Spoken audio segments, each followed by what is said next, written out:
Asian games की javelin throw की स्पर्धा में उलटफेर होते होते रह गया। जी हाँ, एक वक्त ऐसा लगा कि कहीं नीरज चोपड़ा गोल्ड मेडल से तो चूक नहीं जाएंगे, लेकिन ऐसा कुछ हुआ नहीं। अंततः नीरज चोपड़ा ने एशियन गेम्स में जैवलिन थ्रो का गोल्ड मेडल एक बार फिर से जीत लिया है। वो डिफेंडिंग चैंपियन थे।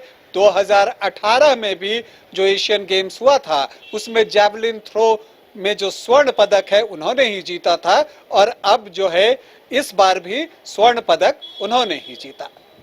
लेकिन सवाल ये उठता है कि उन्हें चुनौती किसने दी। तो आप जानकर आश्चर्य रह जाएंगे कि उन्हें चुनौती किसी दूसरे देश के जैवलिन थ्रोअर ने नहीं दी, बल्कि भारत के ही जैवलिन थ्रोअर ने उन्हें चुनौती दी, और एक वक्त वो नीरज चोपड़ा से आगे भी निकल गए थे। कौन है वो और किस तरह से नीरज चोपड़ा ने यह स्वर्ण पदक जीता है जैवलिन थ्रो में एशियन गेम्स में, आज आपको वो बताऊंगा। साथ ही बताऊंगा कि हर अटेम्प्ट में उन्होंने कितनी कितनी दूर तक भाला फेंका। नमस्कार, आप देख रहे हैं न्यूज बाइस्कोप और मैं हूं राकेश रंजन।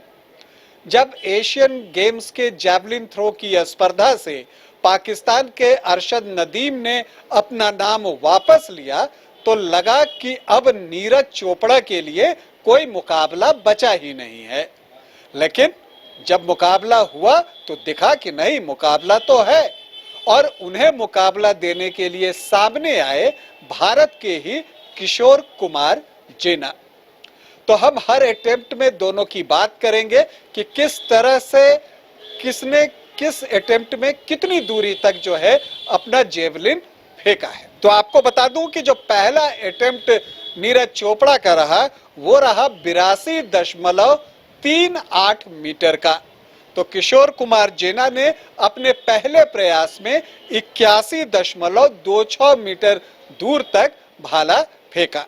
दूसरे में नीरज ने अपने पिछले प्रयास को और आगे बढ़ाया और उससे ज्यादा दूर भाला फेंका, 84.49 मीटर, जबकि किशोर कुमार जेना का दूसरा अटेम्प्ट जो है वो फाउल हो गया।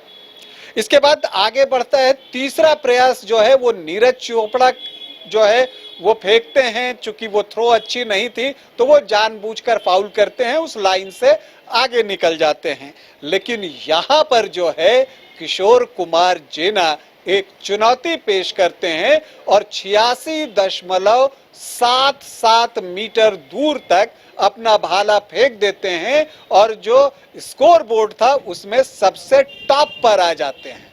तो यहाँ पर नीरज चोपड़ा दूसरी पोजीशन पर पहुंच जाते हैं, और यहीं पर जो है नीरज चोपड़ा को लग जाता है कि मुकाबला इतना आसान है नहीं जितना वो समझ रहे थे।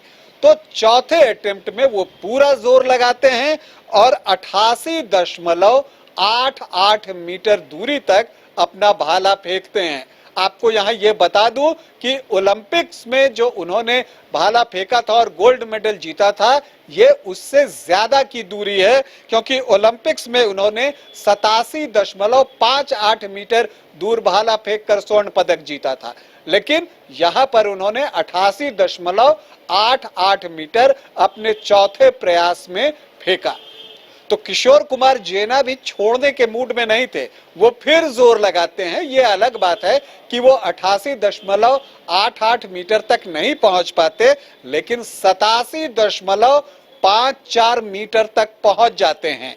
पांचवें एफर्ट में नीरज का थ्रो अच्छा नहीं रहा, 80.80, जबकि पांचवा अटेम्प्ट जो जेना का रहा वो फाउल रहा। फिर छठे की जरूरत नहीं हुई, और इसके बाद जो है अपने चौथे प्रयास की बदौलत नीरज चोपड़ा जो है वो गोल्ड मेडल जीतने में सफल होते हैं। तो भारत के लिए 19वें एशियन गेम्स में एक और स्वर्ण पदक आ गया है। लेकिन खास बात यह कि इस जैवलिन थ्रो की स्पर्धा में एशियन गेम्स में स्वर्ण और रजत दोनों ही पदक भारत को मिले। स्वर्ण पदक नीरज चोपड़ा को, जिन्होंने 88.88 मीटर दूर तक भाला फेंका, जबकि किशोर कुमार जेना ने 87.54 मीटर दूर तक भाला फेंककर रजत पदक जीता।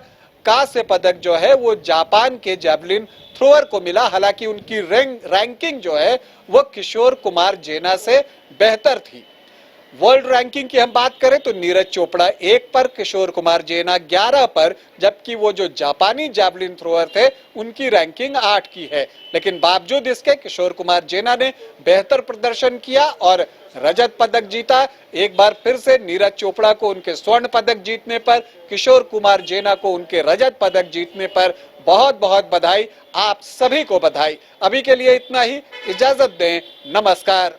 IIT जी नीट एस्पिरेंट्स के सपने को पंख देने आ गया है कंप्लीट सॉल्यूशन इंस्टीट्यूट। यहाँ है smart classroom, 1-to-1 doubt clearing session, ask the expert, video solution और भी बहुत कुछ। मतलब हम करेंगे आपको गाइड, बनेंगे आपके mentor. Foundation classes from class 6 onwards for your bright future. Visit complete solution institute.